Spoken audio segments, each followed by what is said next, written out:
পাকিস্তানের সাবেক প্রধানমন্ত্রী পিটিআই প্রতিষ্ঠাতা ইমরান খানের সঙ্গে দেখা করার অনুমতি না দিলে ২০ লাখ মানুষ নিয়ে রাস্তায় নামার হুঁশিয়ারি দিয়েছে খাইবার পাখতুনখাওয়ার মুখ্যমন্ত্রী সোহেল আফ্রিদি।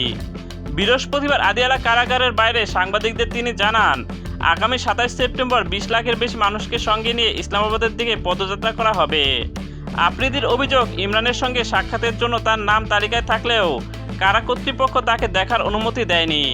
তিনি বলেন, সরকার সাক্ষাতের বিষয়টি নিশ্চিত করলেই তিনি আবার কারাগারে যাবেন। সাক্ষাতের অনুমতি না দিলে পিটিআইয়ের ডি চক কর্মসূচির অংশ হিসেবে দেশজুড়ে সড়ক অবরোধ ও বিক্ষোভের ঘোষণা দেন তিনি। একই সঙ্গে দলীয় নেতাকর্মীদের জাতীয় ও পিটিআইয়ের পতাকা নিয়ে রাজপথে নামার প্রস্তুতি নিতে আহ্বান জানান। আফ্রিদির দাবি, ২৭ সেপ্টেম্বর কর্মসূচিতে ২০ লাখের বেশি মানুষ অংশ নেবে। দিনটি সরকারের জন্য দুঃসংবাদ হয়ে উঠবে বলেও মন্তব্য করেন তিনি। এদিকে বিভিন্ন শহরে ইতিমধ্যে ইমরানের মুক্তি ও সাক্ষাতের দাবিতে পিটিআই সমর্থকদের বিক্ষোভ হয়েছে।